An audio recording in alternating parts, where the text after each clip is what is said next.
Langit Tel Aviv dihujani rudal Iran.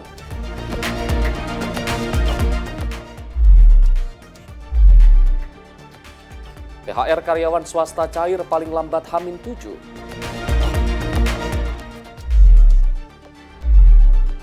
Terekam CCTV sejoli curi spion Fortuner saat sahur.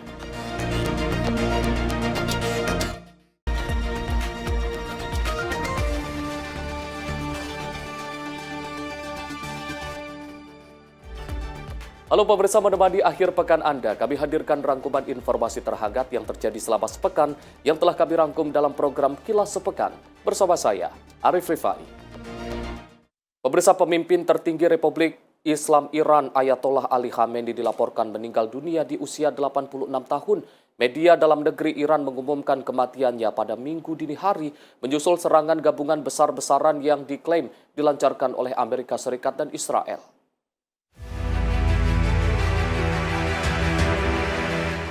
Presiden Amerika Serikat Donald Trump menyatakan Khamenei tewas dalam operasi militer gabungan yang dilancarkannya. Serangan tersebut terjadi di tengah eskalasi konflik terkait program nuklir Iran. Khamenei memimpin Republik Islam Iran sejak tahun 1989, menggantikan pendahulunya Ruhollah Khomeini, tokoh revolusi yang menggulingkan Syah Iran pada 1979.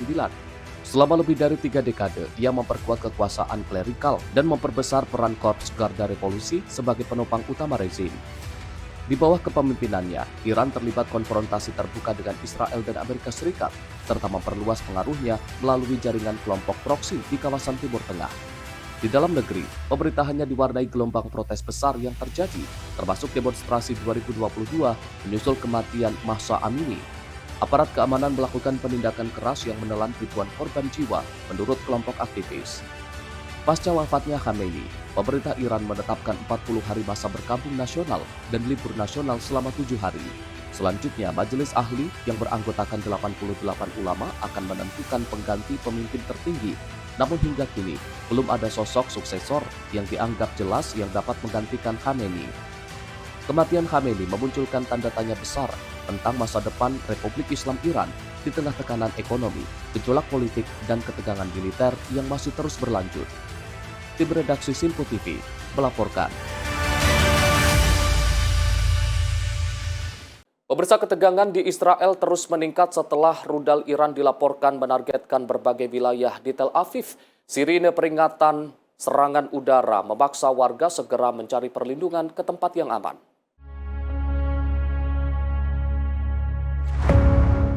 Rekaman video menunjukkan warga di Tel Aviv bergegas meninggalkan area terbuka dan berlari menuju bunker saat sirene peringatan berbunyi. Sebagian warga terlihat menyaksikan dari kejauhan proses intersepsi di langit dengan kilatan ledakan terdengar di atas kota. Otoritas keamanan Israel menyebut serangan ini sebagai bagian dari rentetan rudal balistik yang diluncurkan militer Iran. Serangan tersebut terjadi setelah tewasnya pemimpin tertinggi Iran, Ali Khamenei, yang memicu gelombang besar serangan balasan dari Teheran dan kelompok sekutunya di kawasan. Sementara itu, kelompok Hizbullah yang berbasis di Lebanon juga dilaporkan terlibat dalam serangan rudal ke wilayah Israel.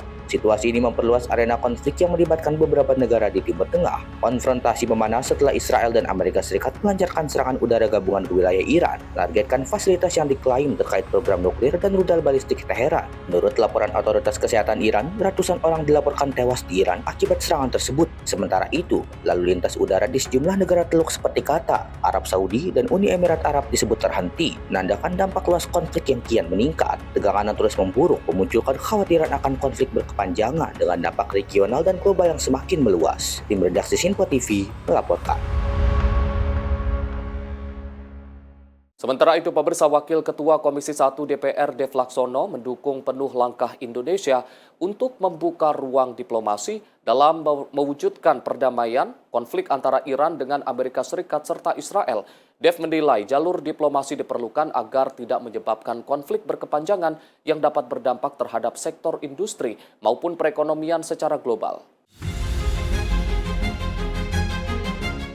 Presiden RI Prabowo Subianto disebut siap memfasilitasi dialog akibat konflik yang memanas antara Iran dengan Israel serta Amerika Serikat. Pasalnya dalam konflik 3 negara tersebut mengakibatkan sejumlah masyarakat tewas dalam serangan udara. Wakil Ketua Komisi 1 DPR Dev Laksono mengungkapkan pihaknya mendukung penuh Presiden Prabowo Subianto sebagai mediator untuk mewujudkan perdamaian ketiga negara. Dev menilai jika konflik terus berkepanjangan maka dapat menyebabkan dampak yang besar dalam sektor energi hingga perekonomian secara global. Kami menyampaikan rasa prihatin yang amat dalam akan konflik yang terus berkembang terjadi di Iran dan Israel akibat konflik antara Iran, Israel, dan juga melibatkan pihak lain seperti Amerika Serikat. Ini konflik yang menyebabkan tragedi kemanusiaan dan juga berpotensi untuk menyebar ke hal-hal yang lain. Kami terus mendorong agar baik pemerintah, semua pihak bisa kembali ke meja perundingan, dan juga kami terus mendorong untuk pemerintah Indonesia agar bisa menjadi mediator di berbagai macam forum untuk membahas hal ini di forum-forum multilateral, apakah itu di forum PBB ataupun forum OKI, agar terbuka kembali dialog sehingga bisa kita menyelesaikan kemelut ini, mencari jalan keluarnya, dan bisa mulai berproses perdamaian yang berkepanjangan sehingga konflik ini selesai dan tidak sampai menyebabkan dampak yang besar khususnya di sektor energi yang bisa berdampak kepada industri dan perekonomian baik di Indonesia ataupun secara global. Dari Jakarta, Farizal Ahmad Amin, Simpo TV melaporkan. Pemirsa, imbas memanasnya konflik di Timur Tengah pasca serangan Israel dan Amerika Serikat di Iran, sejumlah penerbangan rute Timur Tengah di Bandara Internasional Soekarno-Hatta dibatalkan. Total 18 penerbangan kedatangan dan keberangkatan menuju Doha, Abu Dhabi, dan Dubai tercatat batal hingga sore hari ini.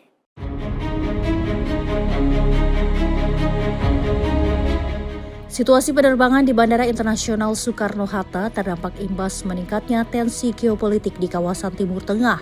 Hingga Minggu sore tercatat 18 penerbangan dibatalkan, terdiri dari 9 keberangkatan dan 9 kedatangan. Sebelumnya pengelola bandara mencatat terdapat 39 jadwal penerbangan yang terdiri dari 20 kedatangan dan 19 keberangkatan, serta 1 penerbangan charter flight. Pembatalan didominasi maskapai rute Timur Tengah, diantaranya Emirates, Qatar Airways, dan Etihad Airways. Adapun rute yang terdampak meliputi Doha, Abu Dhabi, dan Dubai.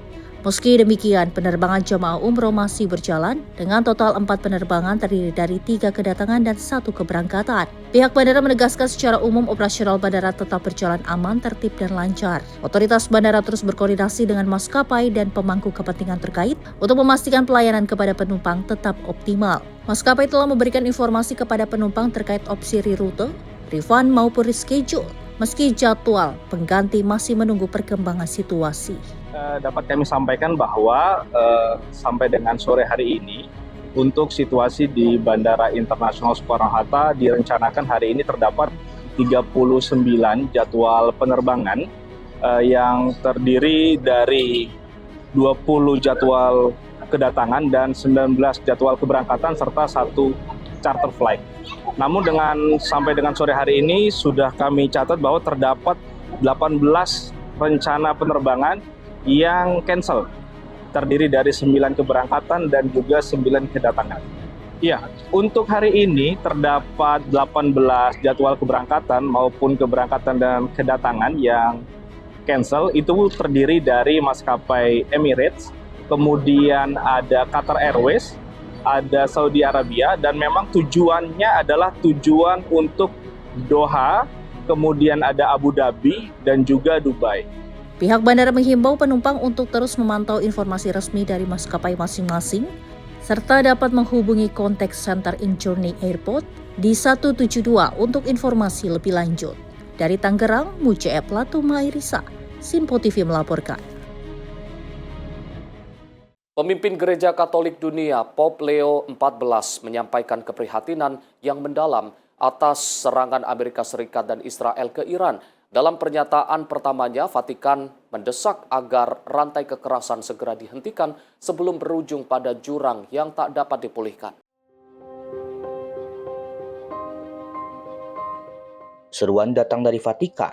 Pop Leo XIV menyebut dirinya sangat prihatin atas perkembangan terkini di Timur Tengah. Ia mengingatkan penggunaan senjata hanya akan menaburkan kehancuran, penderitaan, dan kematian, serta tidak akan pernah menghadirkan perdamaian yang sejati. Dalam reaksi resmi pertama tahta suci atas serangan tersebut, Paus menyerukan agar semua pihak menahan diri dan segera kembali ke meja perundingan. Ia menekankan pentingnya dialog yang masuk akal, otentik, dan bertanggung jawab, yang berlandaskan keadilan dan saling menghormati satu sama lain. Con profonda preoccupazione quanto sta accadendo in Medio Oriente e in Iran in queste ore drammatiche. La stabilità e la pace non si costruiscono con minacce reciproche né con le armi che seminano distruzione, dolore e morte, ma solo attraverso un dialogo ragionevole, autentico e responsabile. Dinanzi alla possibilità di una Seruan ini muncul di tengah memanasnya konflik antara Iran dan Israel yang melibatkan Amerika Serikat dan menimbulkan kekhawatiran akan meluasnya konfrontasi di kawasan Timur Tengah serta global. Komunitas internasional pun terus mendorong penghentian kekerasan dan langkah deeskalasi. Vatikan menegaskan pendamaian hanya dapat dicapai melalui komitmen bersama untuk menghindari kekerasan berkepanjangan. Menurut tahta suci, jalur diplomasi dan kemanusiaan harus menjadi prioritas agar dunia tidak terjerumus ke dalam krisis yang lebih dalam dan sulit dipulihkan. Tim redaksi Simpo TV melaporkan. Militer Amerika Serikat menyatakan 3 pesawat tempur miliknya ditembak jatuh secara tidak sengaja oleh sistem pertahanan udara Kuwait saat serangan udara Iran sedang berlangsung di kawasan tersebut.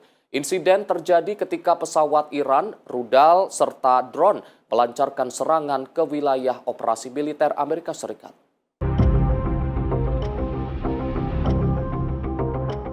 Militer Amerika Serikat mengonfirmasi 3 pesawat tempur jenis F-15 Strike Eagle jatuh akibat tembakan salah sasaran dari pertahanan udara Kuwait pada Senin waktu setempat. Insiden terjadi ketika pesawat Iran, rudal, serta drone melancarkan serangan ke wilayah operasi militer Amerika Serikat. Seluruh 6 awak pesawat berhasil melontarkan diri dengan aman dan ditemukan dalam kondisi stabil setelah dievakuasi oleh tim penyelamat. Saksi mata menyatakan ledakan terdengar saat salah satu pesawat terjatuh dalam kondisi terbakar sebelum seorang penerbang terlihat mendarat menggunakan parasut. Komando Pusat Militer Amerika Serikat menyebut Kuwait telah mengakui kesalahan tersebut yang terjadi saat memberikan dukungan terhadap operasi tempur Amerika Serikat di Iran. Hingga saat ini, penyebab pasti insiden masih dalam proses penyelidikan oleh pihak militer Amerika Serikat dan Kuwait. Tim redaksi Simpo TV melaporkan.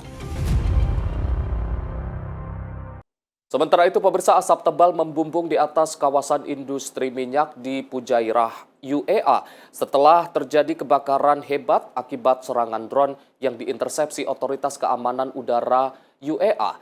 Insiden tersebut menandai meluasnya konflik di kawasan Teluk di tengah eskalasi militer yang melibatkan Iran, Israel, Amerika, dan sejumlah negara Teluk lainnya.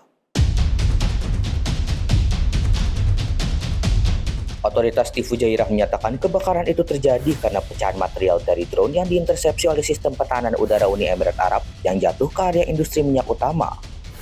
Api berhasil dikendalikan dan operasional di kawasan industri telah kembali normal dengan tidak ada laporan korban jiwa ataupun luka. Rekaman video beredar menunjukkan kepulan asap hitam dan suara kegiatan penanganan darurat di sekitar Fujairah Oil Industry Zone yang merupakan salah satu pusat penyimpanan dan ekspor energi penting di wilayah Teluk.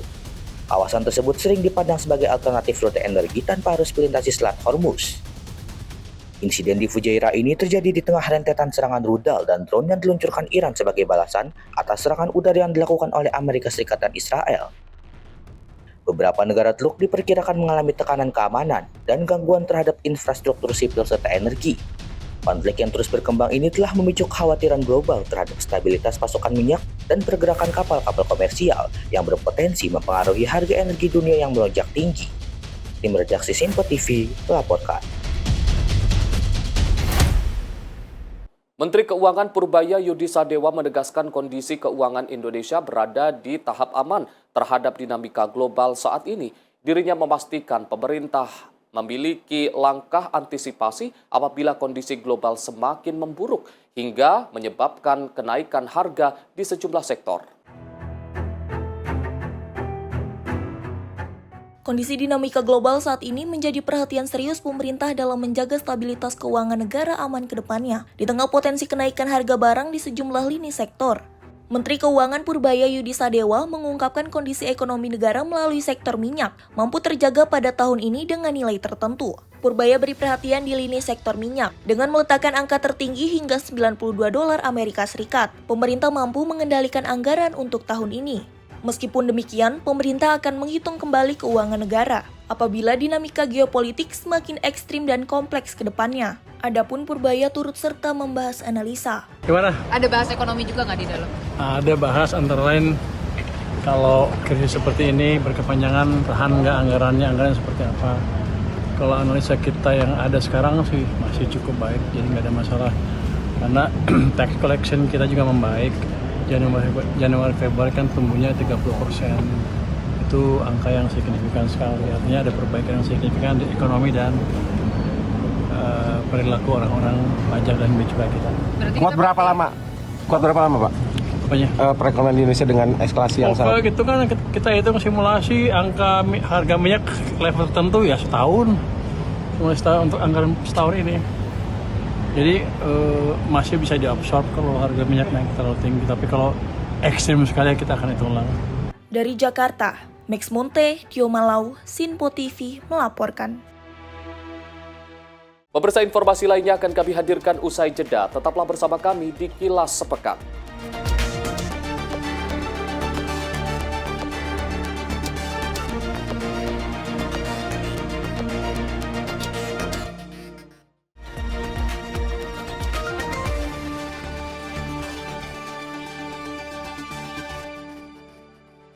Napa kabar Banjarmasin? Saat ini siaran Sinpo TV dapat Anda saksikan di Banjarmasin, Kalimantan Selatan di channel digital 30 UHF. Segera scan ulang saluran digital televisi Anda untuk memastikan Anda dapat menikmati program-program terbaru di Sinpo TV. Sinpo TV, referensi berita politik masa kini.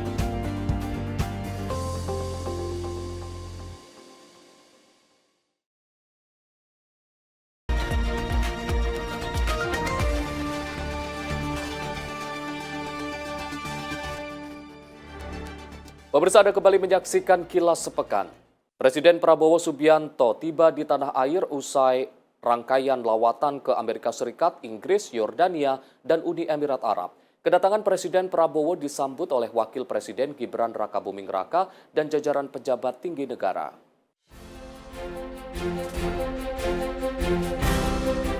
Presiden Prabowo Subianto kembali ke tanah air pada 27 Februari Jumat pagi usai menjalani rangkaian lawatan luar negeri. Pesawat Garuda Indonesia 1 mendarat di Landut Halim Perdana Kusuma, Jakarta Timur. Terlihat kedatangan Presiden disambut jajaran pejabat tinggi, termasuk Wakil Presiden Gibran Rakabuming Raka, Menteri Pertahanan, Kapolri, dan Panglima TNI. Lawatan Presiden Prabowo dimulai pada 19 Februari, diawali ke Amerika Serikat untuk menghadiri rapat Dewan Perdamaian dan bertemu sejumlah pengusaha Amerika Serikat, termasuk menekan tarif dagang antara RI dan Amerika Serikat.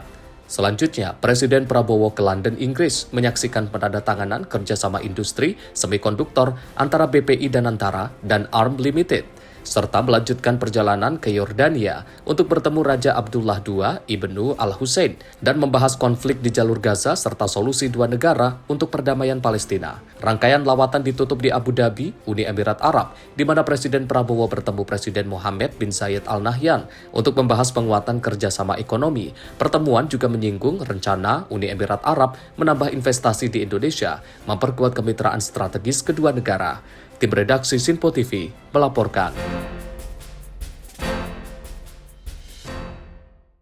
Sementara itu, pemirsa, Sekretaris Kabinet Teddy Indrawijaya menyatakan MBG tak memangkas program dan anggaran pendidikan.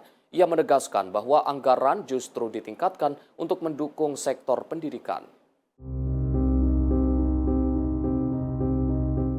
Pemerintah meningkatkan perhatian terhadap kesejahteraan guru di seluruh Indonesia melalui sejumlah kebijakan konkret. Hal itu disampaikan Sekretaris Kabinet Teddy Indrawijaya kepada awak media pada Jumat 27 Februari 2026. Ia menegaskan langkah tersebut merupakan bagian dari komitmen pemerintah dalam memperkuat dukungan bagi tenaga pendidik. Salah satu kebijakan yang ditempuh adalah kenaikan insentif bagi guru honorer. Meski secara kewenangan berada di bawah pemerintahan daerah, pemerintah pusat tetap memberikan tambahan insentif sebagai bentuk dukungan. Selain itu, tunjangan guru non-ASN juga dinaikkan dari 1,5 juta menjadi 2 juta, guna meningkatkan perlindungan dan kesejahteraan mereka. Dari tahun 2005 sampai 2025, ada namanya insentif. Dan baru naik di zaman Presiden Prabowo. Oke, menjadi 400.000. Jadi Anda bayangkan selama 20 tahun insentif itu belum pernah naik. Baru naik di tahun lalu menjadi 400.000. Itu satu. Kemudian yang kedua, ada tunjangan guru non ASN, ya. Jumlahnya berapa? Dari 1,5 juta tahun lalu naik menjadi 2 juta. Oke. Kemudian yang ketiga, apalagi kebijakannya? Yang paling dirasakan oleh guru-guru adalah, jadi dulu pemberian tunjangan honor itu melalui transfer ke daerah, kementerian daerah yang beri. Dan itu 3 bulan sekali baru dapat. Nah, tahun lalu Presiden memberi instruksi agar setiap bulan itu langsung diberikan langsung ke gurunya dan sudah berjalan. Oke, tentunya semua tadi diwadahi oleh Kementerian Dikdasmen. Oke, nah itu. Jadi yang mau saya sampaikan di sini, tidak ada program pendidikan yang dikurangi atau tidak berjalan. Seluruhnya berjalan, dilanjutkan, bahkan ditambah. Dan lebih detail, lebih fokus kepada siswanya, sekolahnya, dan juga gurunya. Pemerintah juga membenahi mekanisme penyaluran tunjangan atas arahan Presiden Prabowo Subianto. Dana yang sebelumnya disalurkan melalui pemerintah daerah setiap 3 bulan, kini ditransfer langsung ke rekening guru setiap bulan. Kebijakan ini diharapkan mempercepat pencairan dan memastikan hak guru diterima tepat waktu, seiring komitmen pemerintah memperkuat sektor pendidikan nasional. Tim redaksi Simpo TV melaporkan. Wakil Presiden Gibran Rakabuming Raka meninjau pelaksanaan pembelajaran berbasis kecerdasan artifisial dan literasi digital di SMP Santo Yusuf, Kota Bandung, Jawa Barat. Tinjauan ini dilakukan untuk melihat secara langsung implementasi teknologi dalam proses belajar mengajar di tingkat SMP.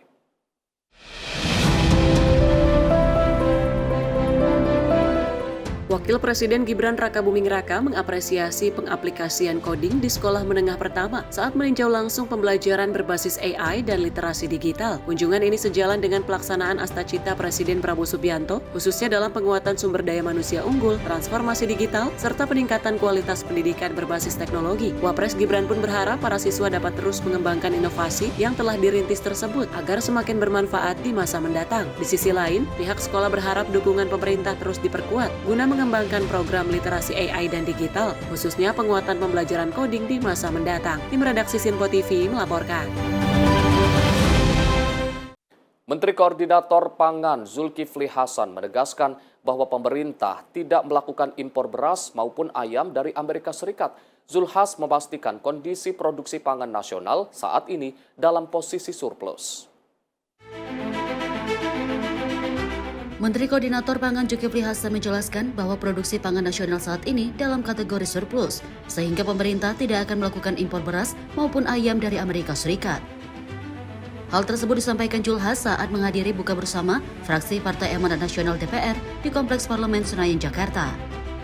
Zulhas mengatakan Indonesia akan melakukan ekspor perdana beras ke negara Arab Saudi sebanyak 2.280 ton pada 28 Februari mendatang. Zulhas meyakini tren surplus beras akan terus berlanjut pada tahun-tahun berikutnya. Selain itu, dirinya juga menyebut Danantara telah mengumumkan rencana pembangunan pabrik pakan dan fasilitas pembibitan DOC di 6 daerah termasuk Lampung dan Malang. Nggak ada kita impor ayam sama beras. Beras kita sudah surplus 4,2 juta tahun ini, tahun 2025. Tahun ini produksinya saya kira akan jauh lebih tinggi lagi. Oleh karena itu kita baru ekspor perdana ini ke Arab Saudi 2000, tanggal 28 besok 2.280 ton ekspor beras kita. Jadi untuk sementara kita surplus, bukan sementara, insya Allah ya tahun kemarin dan selanjutnya kita akan surplus. Dari Jakarta, Farizal Ahmad Amin, Simpo TV melaporkan. Pemerintah memulai langkah strategis dengan memperkuat pasokan protein nasional melalui program hilirisasi ayam terintegrasi. Program ini digulirkan di 6 titik nasional, salah satunya di Kabupaten Malang, untuk mendukung swasembada protein dan program makan bergizi gratis.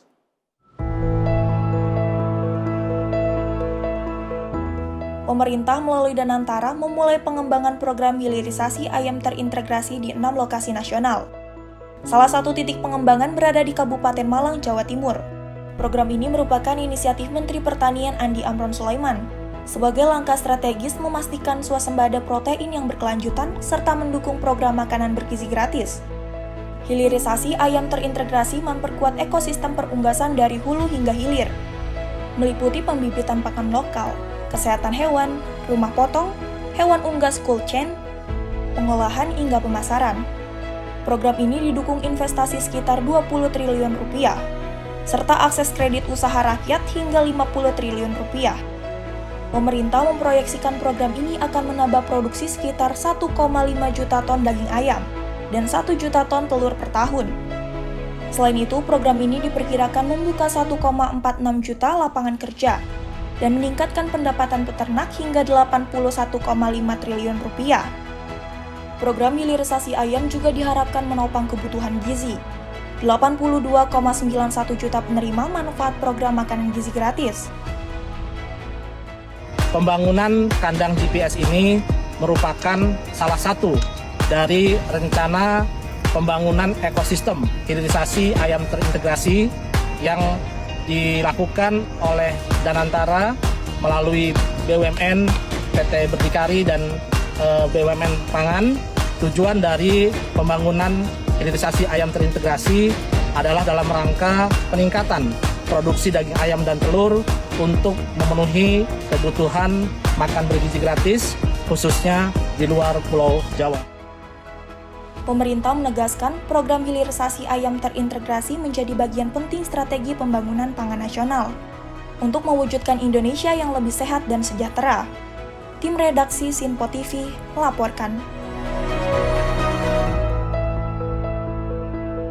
Menko Pangan Zulkifli Hasan memastikan pemerintah menyiapkan ketersediaan pangan menjelang Ramadan dan Lebaran. Pemerintah juga fokus menjaga harga tetap stabil agar kebutuhan masyarakat terpenuhi. Menjelang Ramadan dan Lebaran, pemerintah meningkatkan kesiapan untuk menjaga ketersediaan pangan. Presiden Prabowo Subianto menerima Menteri Koordinator Bidang Pangan Zulkifli Hasan di Istana Merdeka, Jakarta pada Senin 2 Maret 2026. Pertemuan membahas langkah menjaga stabilitas pasokan dan harga bahan pokok bagi masyarakat. Menko Pangan Zulkifli Hasan menyampaikan Presiden menekankan pentingnya memastikan ketersediaan dan keterjangkauan bahan pokok. Ia akan melakukan pemantauan langsung di lapangan untuk memastikan berbagai program prioritas berjalan sesuai rencana. Ya, kita memastikan bulan puasa mau Lebaran ini harus stok pangan dimonitor secara ketat. Saya diperintah untuk keliling ya, memastikan pangan, MBG, Kopdes, kemudian pengelolaan sampah berlangsung dengan baik, dan tentu sembako puasa dan Lebaran ini harus tersedia, terjangkau ya, dan harga tidak boleh naik. Pemerintah menegaskan distribusi pangan harus lancar dan harga tetap stabil sehingga kebutuhan masyarakat di seluruh Indonesia terpenuhi. Langkah ini juga memperkuat ketahanan pangan nasional dan memastikan masyarakat dapat menjalankan ibadah Ramadan serta merayakan Idul Fitri dengan tenang. Tim redaksi Sinpo TV melaporkan. Pemirsa, Kementerian Haji dan Umroh memastikan penyelenggaraan ibadah haji tahun ini masih berjalan sesuai dengan rencana meski terjadi eskalasi konflik di kawasan Timur Tengah. Pasalnya, proses penyelenggaraan haji kini telah mencapai sebesar 95%. Wakil Menteri Haji dan Umroh, Dhanil Azhar Simanjuntak menjelaskan bahwa tidak ada kendala dalam penyelenggaraan ibadah haji 2026, meski wilayah Timur Tengah kini tengah memanas. Hal tersebut disampaikannya usai menghadiri konsolidasi perhajian dan umroh di Asrama Haji Banten, Tangerang, Banten. Dhanil mengatakan persiapan penyelenggaraan haji saat ini telah mencapai sebesar 95%, yang meliputi akomodasi, transportasi, hingga konsumsi. Menurutnya, tahapan yang tersisa ialah proses pengelompokan jemaah atau pengkloteran jemaah calon haji. Kendala sampai hari ini persiapan penyelenggara haji berjalan dengan lancar, belum ada dampak-dampak yang dirasakan oleh persiapan penyelenggaraan haji. Dan tahun ini kan lebih cepat ya penyelenggaraannya, 95% kami sudah beres persiapannya, tinggal grouping kalau istilah dalam perajian. Grouping itu artinya kloter ini jamaah di grup-grupkan saja. Apakah ada kans untuk Indonesia mendapatkan tambahan kuota? Nah itu nanti kita lihat ke depan ya, pasti. Tadi ada skema-skema kan yang Ya, ada skema. Nantilah saya ungkapkan itu, nanti Anda dapat berita banyak lagi. Dan ini kan ini berharap memang semoga eskalasinya tidak panjang ya, tapi kalau dari Trump sendiri kan bilang ini 5 minggu bahkan bisa lebih. Nah, kalau untuk ibadah haji sendiri ini antisipasi seperti apa deh? Ya, kami siapkan banyak skema ya, ada 3 skema ya. Tapi saya belum bisa ungkapkan, dan nanti banyak loh berita Metro. Nanti dulu. Oke, makasih ya. Makasih. Dari Tangerang, Banten, Pak Rizal, Ahmad Amin, Sinpa TV melaporkan. Pemirsa, Direktur Utama Perum Bulog Ahmad Riza Ramdhani melepas pengiriman beras untuk kebutuhan jamaah haji Indonesia tahun 2026. Pelepasan dilaksanakan di Gudang Bulog Kanwil DKI Jakarta dan dihadiri Menteri Pertanian Andi Amran Sulaiman serta Wakil Menteri Perdagangan Diah Roro Esti. Alhamdulillah ini juga support dari seluruh teman-teman media yang selalu mengingatkan kami untuk selalu memberikan pelayanan yang terbaik untuk masyarakat. Yang kita berikan adalah beras yang terbaik dengan kualitas premium. Direktur Utama Perum Bulog Ahmad Riza Ramdhani melepas pengiriman beras untuk kebutuhan jemaah haji Indonesia tahun 2026 di Gudang Bulog Kanwil DKI Jakarta. Kegiatan ini turut dihadiri Menteri Pertanian Andi Amran Sulaiman serta Wakil Menteri Perdagangan Diah Roro Esti. Riza menyampaikan bahwa beras yang dikirim merupakan beras premium dengan tingkat pecahan 5% dan kadar air di bawah 14%, yang disebut memiliki standar lebih tinggi dibandingkan beras premium yang beredar di pasar domestik. Riza menyebut penyediaan beras haji merupakan hasil kolaborasi dan sinergi berbagai pihak, termasuk dukungan industri pengolahan beras. Langkah ini dilakukan untuk memastikan kualitas dan ketersediaan beras bagi jemaah haji Indonesia selama menjalankan ibadah di Tanah Suci. Kita menyaksikan pelepasan beras seafood Nusantara yang diperuntukkan jemaah haji Indonesia di tahun 2026. Ini semua berkat kolaborasi, kerja semua pihak, dan kerja keras kita bersama. Alhamdulillah ini bisa terwujud. Alhamdulillah ini juga support dari seluruh teman-teman media yang selalu mengingatkan kami untuk selalu memberikan pelayanan yang terbaik untuk masyarakat. Dan kami jelaskan bahwa untuk beras haji ini adalah beras yang kita berikan adalah beras yang terbaik dengan kualitas premium, pecahannya 5%, kadar airnya di bawah 14%. Nah, selama ini kan kalau beras premium di Indonesia adalah pecahannya 15%, ini pecahannya 5%. Dan ini kalau menurut kami beras yang terbaik yang selama ini baru kita buat oleh Bulog. Dan ini konsumsi untuk ekspor, sesuai perintah dari Bapak Menteri Pertanian. Alhamdulillah kami bersinergi dengan Wilmar dalam hal ini bantu untuk pinjam pakai pabriknya sehingga kita bisa mewujudkan program tersebut dan mudah-mudahan dapat berjalan dengan aman, tertib dan lancar. Rencananya beras tersebut akan diberangkatkan menuju Jeddah pada 7 Maret 2026 sebagai bagian dari persiapan logistik haji tahun ini. Dari Jakarta, Jihan Nabila, Mutia Anggiani, Sinpo TV melaporkan. Kita beralih ke informasi lain. Pemirsa, TNI Angkatan Darat merampungkan pembangunan jembatan modular di Kabupaten Aceh Tamiang pasca banjir bandang dan tanah longsor yang memutus akses warga. Jembatan sepanjang 30 meter ini kini memulihkan kembali mobilitas dan aktivitas ekonomi masyarakat. TNI Angkatan Darat merampungkan pembangunan jembatan modular di Dusun Bandar Baru, Desa Tanjung Genteng, Kecamatan Kejeruan Muda, Kabupaten Aceh Tamiang pada Kamis 26 Februari 2026. Jembatan ini dibangun sebagai respon cepat atas rusaknya jembatan lama yang tidak lagi dapat difungsikan akibat banjir bandang dan tanah longsor. Pembangunan dilaksanakan oleh personil gabungan yaitu dari Kodim 0117 Aceh Tamiang, Zeni Kodam Iskandar Muda, Yonzipur 10 Kostrat, dan Yonif TP 899 Batasatia Gardapati. Dalam keterangannya, Komandan Kodim 0117 Aceh Tamiang, Letkol Ahmed Raden Subi Fitria Jaya, menjelaskan jembatan yang dibangun merupakan tipe modular 1-1 dengan panjang 30 meter dan lebar 4 meter. Jembatan modular ini merupakan dukungan dari Presiden Prabowo Subianto dan menjadi langkah strategis untuk memulihkan akses transportasi masyarakat. Jembatan tersebut menghubungkan Desa Tanjung Genteng dan Desa Tanjung Macang yang selama ini menjadi jalur utama aktivitas ekonomi, pendidikan, dan pelayanan kesehatan. Dengan kembali normalnya akses, mobilitas warga dan distribusi hasil usaha masyarakat kini dapat berjalan lebih lancar. Pemerintah desa dan masyarakat pun menyampaikan apresiasi atas dukungan TNI Angkatan Darat yang dinilai cepat dan tepat dalam membantu pemulihan pasca bencana. Tim redaksi Simpo TV melaporkan. Menko Airlangga Hartarto menegaskan perusahaan swasta wajib membayarkan THR karyawan paling lambat H-7 Lebaran. Ia menambahkan pembayaran THR tidak boleh dicicil dan harus diberikan penuh sesuai ketentuan.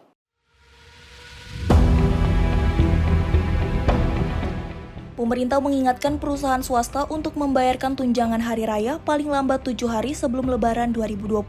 Menteri Koordinator Bidang Perekonomian Airlangga Hartarto menegaskan agar pembayaran THR tidak dicicil dan diberikan penuh. THR diberikan 1 bulan upah untuk pekerja dengan masa kerja minimal 1 tahun. Sementara pekerja dengan masa kerja kurang dari 1 tahun menerima THR secara proporsional. Airlangga berharap penyaluran THR dari sektor swasta dapat mendorong konsumsi nasional secara signifikan. Untuk sektor swasta, kewajibannya wajib dibayar penuh, tidak boleh dicicil, dan paling lambat dibayarkan H-7 Lebaran. Jadi THR diberikan kepada pekerja dengan masa kerja minimal 1 tahun, dan kemudian juga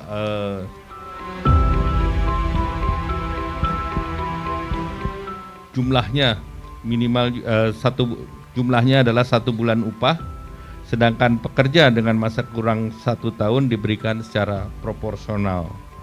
Nah, ini tentu setiap perusahaan akan bervariasi. Menteri Ketenagakerjaan Yasirli Rahman menambahkan bahwa pihaknya telah mengeluarkan surat edaran terkait pelaksanaan THR tahun 2026. Ia mengimbau perusahaan untuk mempercepat pembayaran THR agar hak pekerja terpenuhi tepat waktu. Berdasarkan data BPJS Ketenagakerjaan, terdapat 26,5 juta pekerja penerima upah, sehingga total THR sektor swasta diperkirakan mencapai 24 triliun. Kedua menteri menegaskan pentingnya kepatuhan perusahaan terhadap ketentuan ini demi kesejahteraan pekerja dan stabilitas ekonomi menjelang hari raya. Tim redaksi Simpo TV melaporkan. Pemirsa, informasi lainnya akan kami hadirkan usai jeda. Tetaplah bersama kami di Kilas Sepekan.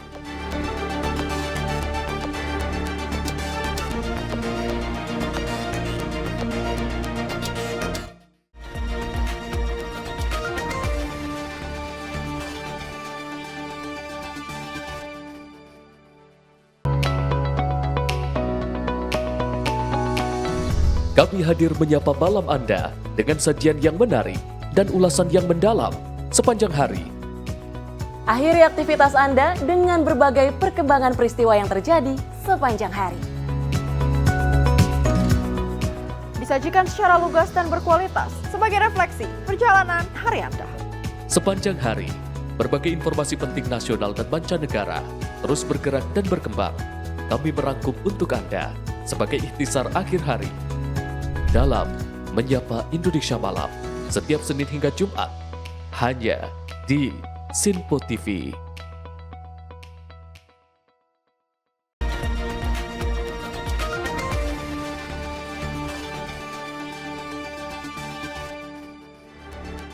Pemirsa, Anda kembali menyaksikan Kilas Sepekan. Informasi kami lanjutkan.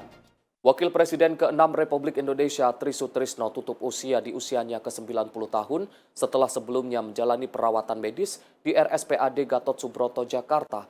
Almarhum dimakamkan secara kenegaraan dan prosesi kemiliteran di Taman Makam Pahlawan Kalibata yang dipimpin langsung oleh Presiden Prabowo Subianto.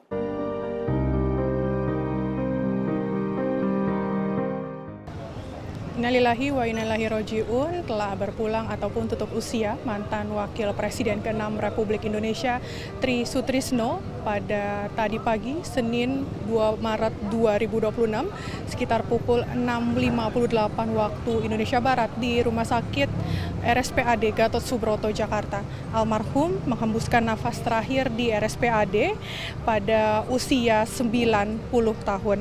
Dan memang kabar wafatnya dari Tri Sutrisno ini juga telah dikonfirmasi oleh mantan Kepala RSPAD Letjen TNI Purnawirawan Albertus Budi Sulistia, di mana berdasarkan informasi yang kami terima, almarhum Tri Sutrisno memang sebelumnya telah menjalani perawatan di RSPAD Gatot Subroto. Ini dikarenakan kondisi kesehatan yang menurun dan meski demikian Purnawirawan Jenderal TNI Angkatan Darat tersebut ini memang dari pihak keluarga juga sudah menyatakan tidak memiliki ataupun tidak menderita penyakit berat. Dan dapat saya sampaikan kepada pemirsa Sinpo TV bahwa jenazah almarhum dari Tri Sutrisno ini memang dimandikan terlebih dahulu di RSPAD Gatot Subroto Jakarta sebelum diberangkatkan ataupun disemayamkan di rumah duka di Jalan Purwakarta nomor 6 Menteng Jakarta Pusat. Dan setelah disemayamkan di kediamannya, memang almarhum ini langsung disolatkan di Masjid Sunda Kelapa sebelum nantinya ini akan dimakamkan di Taman Makam Pahlawan Kalibata, Jakarta Selatan. Kalau tadi kita lihat di kediaman dari almarhum Tri Sutrisno, memang sejak pagi tadi sejumlah pejabat negara, tokoh militer, kemudian serta kerabat dan juga sahabat ini turut melayat untuk memberikan doa dan juga penghormatan terakhir kepada almarhum. Kita ketahui bahwa Tri Sutrisno ini merupakan Wakil Presiden ke-6 Republik Indonesia yang menjabat pada periode 1993 hingga 1998 yang mendampingi Presiden Soeharto. Tri Sutrisno ini termasuk dari salah satu wakil presiden yang berasal dari kalangan militer, dan memang dalam perjalanan karirnya di TNI Angkatan Darat, Tri Sutrisno juga pernah menduduki sejumlah jabatan strategis. Ini diantaranya adalah pernah menjabat sebagai Wakil Kepala Staf Angkatan Darat, kemudian menjabat juga sebagai Kepala Staf Angkatan Darat menggantikan Jenderal TNI Rudini sebelum akhirnya terpilih sebagai Wakil Presiden melalui Sidang Umum Majelis Permusyawaratan Rakyat atau MPR RI pada tahun 1993. Kepergian dari Tri Sutrisno menjadi kehilangan besar bagi bangsa Indonesia atas dedikasi dan juga pengabdiannya di bidang militer maupun pada pemerintahan begitu.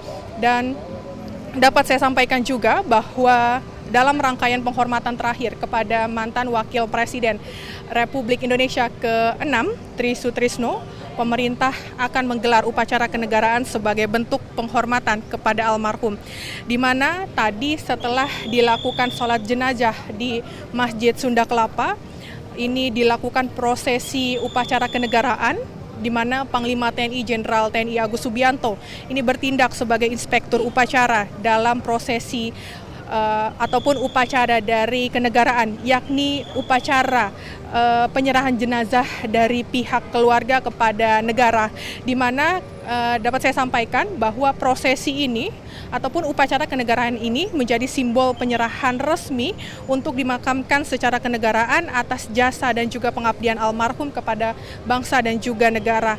Setelah upacara kenegaraan yang dilakukan di Masjid Sunda Kelapa, rangkaian ini akan dilanjutkan dengan prosesi militer di Taman Makam Pahlawan Kalibata, di mana untuk upacara pemakaman militer ini dipimpin langsung oleh Presiden Republik Indonesia Prabowo Subianto, dan memang penghormatan ini menjadi bentuk penghargaan tertinggi dari negara kepada almarhum sebagai mantan Wakil Presiden Republik Indonesia sekaligus Purnawirawan TNI Angkatan Darat. Sementara itu dapat saya sampaikan untuk suasana di Taman Makam Pahlawan Kalibata Jakarta Selatan ini memang sudah mulai terpantau dipadati pelayat sejak siang hari. Ini memang tadi kita lihat ada Wakil Presiden Republik Indonesia Gibran Rakabuming Raka, kemudian juga ada sejumlah tokoh nasional, menteri kabinet dari Kabinet Merah Putih, kemudian juga dari unsur TNI Polri yang juga tampak berdatangan untuk mengikuti prosesi penghormatan terakhir kepada Wakil Presiden ke-6 Republik Indonesia Tri Sutrisno. Upacara pemakaman ini akan dilaksanakan seperti yang tadi saya katakan, ini seperti upacara militer sebagai bentuk penghormatan negara atas jasa dan juga pengabdian almarhum kepada bangsa dan juga negara.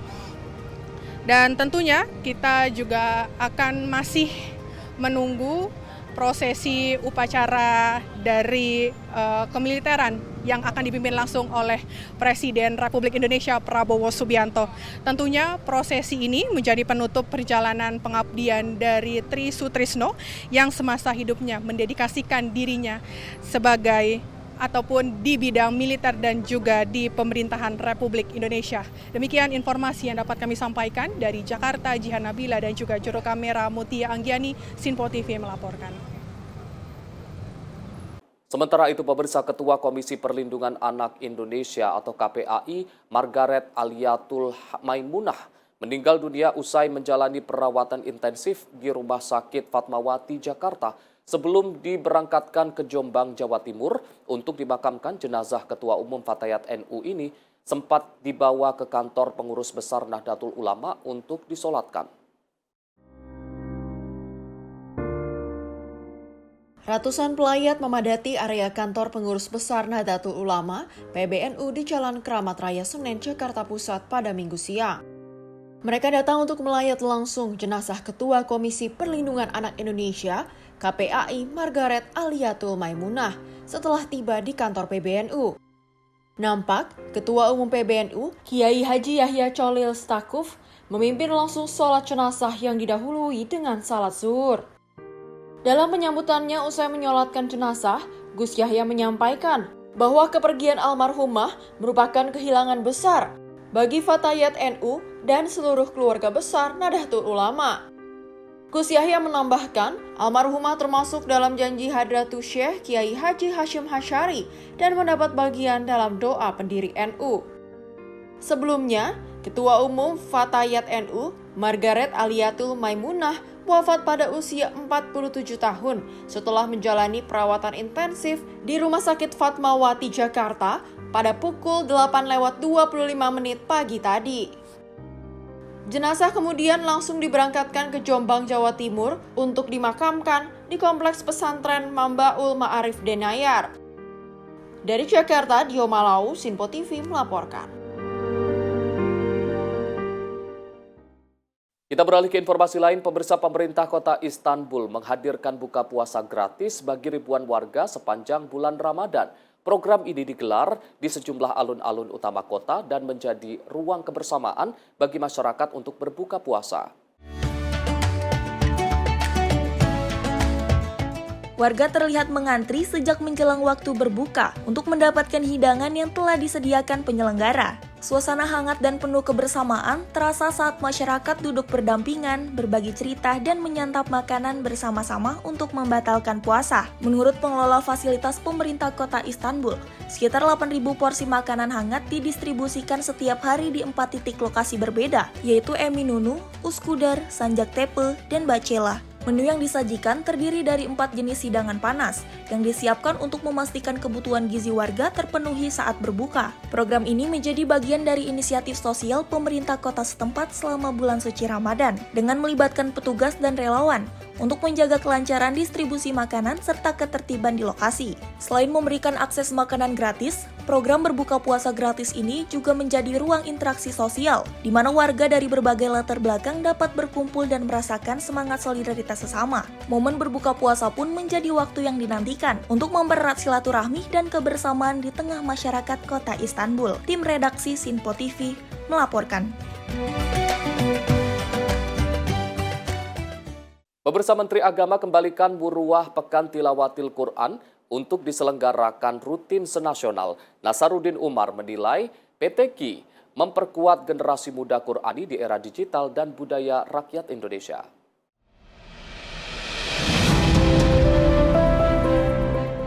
Pekan Tilawatil Quran ke-55 di 2026. Ini bukan sekedar ajang kompetisi, namun ada keindahan suara dan ketepatan tajwid. Ada spirit Al-Quran bagi para pendengarnya, karena Al-Quran kitab suci yang menjadi pedoman hidup dan budaya rakyat Indonesia. Menteri Agama pada penutupan PTQ ke-55 di Gedung RRI Jakarta berjanji akan mengembalikan muruah Musabakoh Tilawatil Quran setiap tahun. Pasalnya, belakangan ini pelaksana MTQ diselingi STQ Seleksi Tilawatil Quran. Penyelenggaraan MTQ menjadi budaya dan pesta rakyat. Pemerintah daerah sudah berlomba-lomba mengajukan sebagai tuan rumah. Seluruh masyarakat Indonesia juga merasakan manfaatnya acara ini. Karena ini adalah salah satu pesta rakyat yang sangat menghibur dan sekaligus bisa memberikan inspirasi terhadap masyarakat kita untuk memperbaiki karakter dan mempertahankan karakter di tengah masyarakat yang sedang pesat berubah.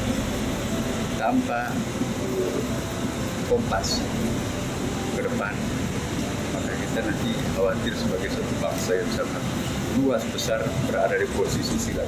Sementara Direktur Utama Radio Republik Indonesia, Hendrasmo menegaskan kegiatan ini bukan sekedar ajang kompetisi, melainkan bagian dari upaya membangun karakter generasi muda berdasarkan nilai-nilai Al-Quran. Kita sudah menyelesaikan kajian pekan yang ke-55 kita sudah bisa melahirkan tradisi yang RRI terlibat dalam kegiatan suci biasanya dilakukan di Ramadan. Kita pada saat yang sama kita juga punya concern bagaimana pembinaan spiritual kita muda ya, sehingga kita mengharapkan kita bisa support bangsa kita untuk siapa saudara. Jadi Asia itu ini bagian peran RRI untuk membina era generasi muda.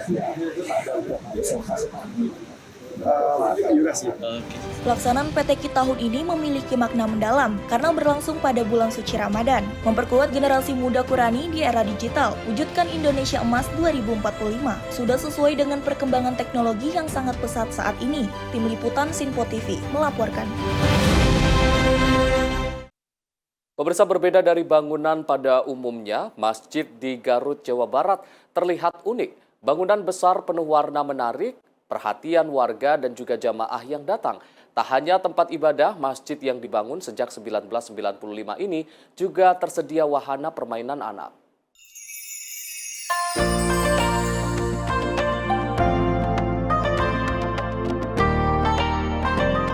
Inilah Masjid Hidayatun Nas yang berada di Kampung Cipaniis, Desa Sirnagali, Kecamatan Cisurupan, Garut, Jawa Barat. Bangunan masjid ini terlihat unik dengan desain yang penuh warna. Masjid Hidayatun Nas dibangun sejak 1995 silam dan saat ini sedang populer di media sosial. Keunikan mulai nampak dari bangunan di bagian luar masjid yang dibalut dengan warna mencolok seperti pelangi. Namun bentuk dan ornamen masjid tetap seperti masjid pada umumnya. Warna pelangi juga nampak pada dinding dan langit-langit masjid di bagian dalam. Keunikan ini terinspirasi dari sejumlah masjid yang berada di Jawa Tengah dan Jawa Timur. Sebetulnya nama aslinya itu apa, Pak? Masjid Hidayatun Nas. Nama perintisnya ya bernama Alamin dan Anas, jadi digabungkan. Berdirinya kurang lebih tahun berapa, Pak? Kurang lebih tahun 95-an. Alasan masjid ini berwarna-warni ini apa alasannya, Pak? Apakah ada budaya atau makna sendiri? Sebetulnya bukan budaya. Paman saya dan ibu saya bertiga dulu pernah melihat masjid yang ada di daerah Malang atau Magelang ya. Itu warna-warni sama, katanya itu unik kalau masjid agar beda dengan masjid yang lain. Oh iya. Meskipun pada awalnya banyak masyarakat mengatakan oh ini ada gereja di sini. Oh iya. Padahal kalau melihat keluar di daerah-daerah Jawa apalagi banyak masjid yang begitu unik, bahkan dengan warna corak yang begitu banyak warna, bahkan sebutnya warna masjid pelangi ya. Iya. Oh berarti alasannya mungkin terinspirasi ya? Inspirasi. Mudah-mudahan dengan masjid yang berbeda ya masyarakat lebih ya termotivasi untuk datang ke masjid atau memakmur masjid. Oh kaitan dengan kegiatan Ramadan di masjid ini apa aja, Kak? Ya seperti pada umumnya lah kegiatan masjid di setiap bulan Ramadan ya taraweh berjamaah, anak-anak ngaji di Quran, ibu juga sama simaan, tadarusan sama ibu-ibu tiap pada zuhur Dan anak-anak setelah ibu-ibu baru anak-anak mengaji sampai sore, bahkan ya buka bersama. Selama bulan Ramadan, aktivitas masjid selalu ramai, mulai dari sholat wajib berjamaah, tarawih, hingga tadarus anak-anak dan remaja sembari menunggu waktu berbuka puasa. Gimana puasanya di bulan Ramadan sekarang ini, lancar? Alhamdulillah lancar banget, ya banyak yang melakukan hal-hal positif, ya terus kita berdoa kita sekarang atau banyak berjamaah. Untuk kegiatan mungkin di Ramadan ini khusus di masjid apa aja? Khususnya itu seperti tadarus ya, keseringan di sini tuh banyak itu tadarus seperti di siang hari atau di sore hari sebelum berjalan berbuka puasa. Apalagi saat sholat tarawih sangat banyak sekali itu yang berjamaahnya. Warga dan anak-anak di lingkungan Masjid Hidayatunas ini berharap keunikan masjid bisa selalu terjaga hingga ke generasi yang akan datang. Dari Garut, Jawa Barat, jurnalis Info TV melaporkan. Sementara itu berpura-pura bermain biliar di sebuah kafe sejoli di Tanjung Balai, Sumatera Utara, terekam CCTV saat mencuri motor pengunjung saat situasi parkiran sepi. Pasca kejadian ini, polisi berhasil menyelamatkan nyawa sejoli tersebut dari amukan massa yang geram.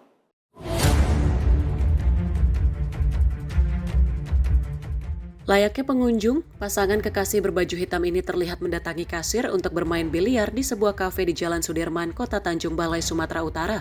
Namun ini adalah modus mereka untuk mengamati situasi. Sejoli ini ternyata mengincar motor pengunjung kafe di parkiran. Saat kondisi sepi, pelaku pria membawa kabur motor metik berwarna hitam, sedangkan pelaku perempuan membuntuti di belakang dengan mengendarai motor berwarna merah. Selang beberapa hari, warga mengendus keberadaan keduanya di dalam rumah. Warga yang kesal sempat menganiaya pasangan sejoli tersebut. Beruntung polisi tiba di lokasi dan berhasil menyelamatkan nyawa keduanya dari amuk massa. Dua orang. Apakah itu pasangan suami istri atau gimana? Sekarang pelaku sekarang dibawa kemana, Bang? Pelaku kita amankan di Polsek. Untuk diminta keterangan lebih lanjut, pasangan yang diduga telah beraksi lebih dari 1 kali ini langsung diamankan ke Mapolsek Datuk Bandar. Dari Tanjung Balai, Sumatera Utara, Ahmad Perwira, Sinpo TV melaporkan. Pemirsa, informasi tadi sekaligus menutup Kilas Sepekan edisi kali ini. Saya Arif Rifai, mewakili seluruh kru yang bertugas mengucapkan terima kasih atas kebersamaan Anda. Selamat akhir pekan, sampai jumpa.